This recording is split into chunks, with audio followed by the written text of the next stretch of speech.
bir söhbətimiz olacaqdır. Onun müəllimlik fəaliyyəti, tələbələrlə münasibəti və sair fikirlərini öyrənəcəyik. O zaman gəlin müəllimimizi daha yaxından tanıyaq. İlk növbədə özünüzü təqdim edə bilərsiniz. Mən Cəbrayılova Gönçən, Azərbaycan Dövlət İqtisad Universitetini bitirmişəm. Hal-hazırda da Azərbaycan Maliyyə İqtisad Kollecində müəllim olaraq çalışıram. Bizə ilk növbədə peşənizi seçməyinizdə kimlərin motivasiya verdiyini deyə bilərsiniz? Birinci növbədə mən öz-özümə təşəkkür bildirmək istəyirəm. Çünki bu peşəni mən sevmişəm uşaqlıqdan. Sadəcə İqtisad Universitetini bitirdim. Yəni o peşə ilə bağlı, təbii ki, o ixtisasla bağlı daha doğrusu çalışmışam müəyyən müddət. Ailəmin dəstəyi böyük olur. Bu peşəni belə deyəndə işəyə gəlməkdir, mənim ailəmin böyük dəstəyi. İlk dərsə girdiyiniz günü xatırlayırsınız? O gün hansı hissləri keçirmişdiniz? Təbii ki, xatırlayıram. Hətta elə Xətai binasında idi, mənə ilk dərs verilmişdi. Həmkarlarım tərəfindən təbii ki, həyəcan, məsuliyyət bu yüksək. Həmkarlarım tərəfindən də mənə deyilən söz daha da həyəcanlandırdı məni. Dedilər ki, bəs sənin getdiyin qrup çox səsli küylü qrupdur. Sən orada necə bacaracaqsan və s. sözlər həyəcanımı biraz da artırdılar. Yəni tam əksinə oldu. Mən bacardım o qrupla. Çox maraqlı. Yəni öhdəsindən gəldim. Yəni özümü sevdirə bildim o qrupa. Çox maraqlı gəlir. Əgər müəllim olmasaydı hansı peşəni seçərdiniz? Yəqin ki, öz ixtisasım üzrə. Yəni mən o işdə də çalışmışam, müəyyən müddət mühasib kimi çalışmışam, maliyyə üzrə də çalışmışam.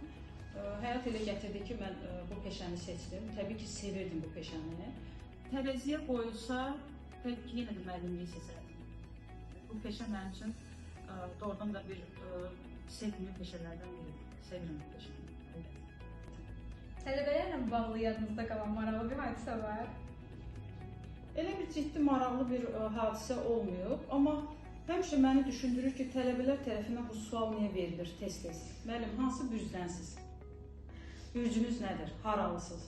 Yəni, çox belə deyim də, maraqlı bir sualdır, mənim üçün gözlənilməz bir sual olur. Demək olar ki, iki qrupdan birində bu sualı mənə tez-tez verirlər. Yəni, belə bir əlamətlər gün olmur. Yəni, yadda qalan belə bir xatirə kimi olsun deyim, yox, olmur. Sizcə, yaxşı müəllimi digərlərindən fərqləndirən əsas xüsusiyyət nədir? Yəni, mənim üçün yaxşı, pis müəllim anlayışı yoxdur. Ümumiyyətlə, mənim həmişə fikrimdə, ağlımda müəllim həmişə yaxşı olmalıdır. Yəni, bu peşə sahibi elə bir, belə deyim, insan olmalıdır ki, o həm xeyirxah, həm qayğıkeş, həm səbirli, insani keyfiyyətlər, nə qədər yüksək insani keyfiyyətlər varsa, onun hamısı müəllimdə cəmlənməlidir. Müəllim motivasiya verən olmalıdır. Yəni, hər bir müəllimin də arzusu odur ki, öz tələbələri tərəfindən sevilsin. Bilmirəm, indi nə qədər sevilirəm mən, onu deyə bilmərəm. Bu sualı tələbələr daha yaxşı cavablandırarlar ki, yaxşı müəllim necə olmalıdır? Amma təbii ki, mən də sizin kimi bir tələbə olmuşam, vaxtilə yaxşını pisdən, yəni ayırt etməyi bacarmışam. Mənim düşüncəmdə müəllim, belə deyim, həm valideyn olmalıdır, həm psixoloq olmalıdır, yəni tələbələrlə dil tapmağı bacarmalıdır. Yəni, sadə dildə, yəni dərsi başa salmağı bacarmalıdır. Və son olaraq, tələbələriniz və bizi izləyən gənclərə nə demək istəyirsiniz, nələr məsləhət verərdiniz? Əvvəla mən sizə təşəkkür edirəm, çəkilişə görə. Çox sağ olun. Sizə həyatda uğurlar. Mən səni artıq ilk görəndən dedim, səni jurnalist kimi artıq görürəm. Çox sağ olun, minnətdaram. Gənclər bizim gələcəyimizdir. Yəni, mən dərs dediyim tələbələr hamısı məzunlardır. Demək olar ki, hər il mən son kursda təhsil alan tələbələrə dərs deyirəm. Onların hamısının arzusu təbii ki, universitetə qəbul olmalıdır. İlk olaraq ona arzulayıram. Təbii ki, arzular tükənmir.